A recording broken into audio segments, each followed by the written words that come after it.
So your doctor prescribed a Medrol Dosepak, and you're wondering, why do I need to finish the whole pack? That's a really great question. And this was triggered by a commenter asking this very question. This is what the person asked. Since I feel great after the first day on methylprednisolone, why do I need to continue with the rest of the pills? What is the reason to take the whole pack? I understand why if this was an antibiotic, but why for the Medrol Dosepak? Really great question, because the Medrol Dosepak has 6 days worth of doses to take, and it's tapered slowly down over time. The first day you take 6 pills, the second day you take 5 pills, 4, 3, 2, and 1, and then 0. That's called a taper, going slowly off over time. And really quick tip before I answer the question is, if you're taking it, follow these instructions down here, not the instructions across the top, which say take the entire dose of the day all at once, first thing in the morning. So you punch out all 6 of these tablets and you take that entire dose in one swallow, first thing in the morning. Same thing each day. Don't spread it out throughout the day. That'll just lead to insomnia, okay? So why finish the pack if you feel great? Now, this is a really tricky question to answer, actually, because I have no idea why your doctor prescribed it.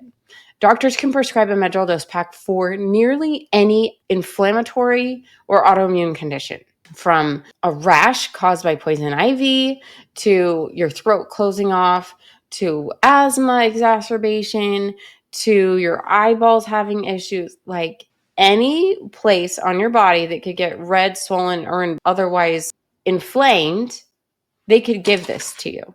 And I have no idea why they gave it to you.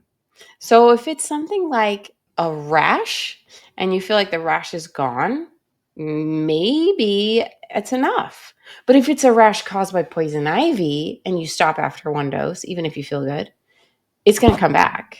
And so that's not a good choice. The thing is, it's knocking out a part of your inflammatory cascade with that first dose. But maybe it didn't knock out everything that it needed to. Maybe it needs time to knock all of it out so that you get the full benefit. So that's one option, is maybe 1 dose really isn't actually enough to get the full benefit. Second option is they really want to give your body a chance to recover from that huge dose up here by tapering off slowly over time. And that makes sense because once you take just 1 dose, it actually turns off a system in your body called your hypothalamic-pituitary-adrenal axis. And that's your ability to respond to stress. It's what is responsible for the production of cortisol, your stress hormone.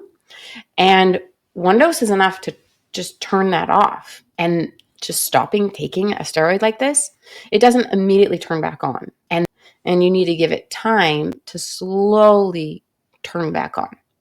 Now, that makes sense, especially for people taking prednisone or methylprednisolone or other steroids long term, that the longer you take it, more likely that the longer it'll take for your adrenal system to kick back in. However, there is some studies showing that between 5 to 10 days of dosages, which is precisely what this is, between 5 to 10 days of treatment, you don't have to taper. So the idea is that you haven't really given your body the complete turn off signal, that maybe it'll kick back in faster. I have heard from people that just 1 dose is enough to make their life destroyed and that it takes them forever to recover.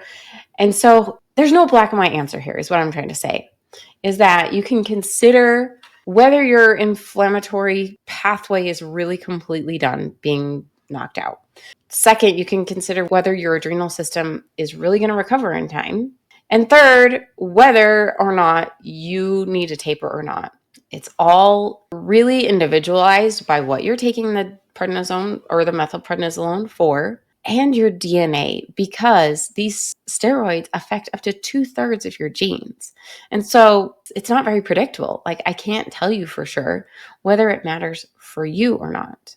And then the duration, like I've mentioned, the duration is really matters. If you've only been on it for 5 to 10 days, technically you can go cold turkey.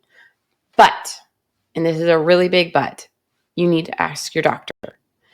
Definitely discuss with them, hey, do I really need all of this? Is there like scientific evidence that this specific dosage is what I need for this specific time of treatment? Because honestly, for the most part, a Medrol Dosepak is prescribed when the doctor's like, I don't know what's going on. It looks like you got some inflammation. Here you go. Have this. And no one's ever done a study, and they may not even have a real diagnosis. And so it's like, have some. Even though for a lot of diseases, there's zero benefit that this is going to help. For example, if you were given it for just bronchitis that's not associated with asthma or COPD, just straight up bronchitis, it doesn't help. If you're given it for back pain, it doesn't help. So in that case, there's literally no reason to be taking this. And so why bother continuing taking it? I have no idea. You got to really talk to your doctor about why your doctor prescribed it and whether it's really going to make a difference if you go cold turkey or not. So the answer is yes, no, maybe so, and talk to your doctor.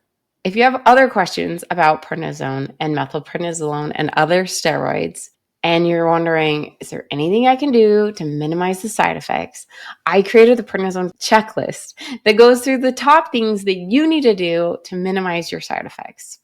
You can download it by clicking the link below, and it includes exactly the steps you should take to minimize the side effects so that you can feel the very best while taking steroids like methylprednisolone, Medrol Dosepak, and prednisone. Signing off as Dr. Megan, your prednisone pharmacist.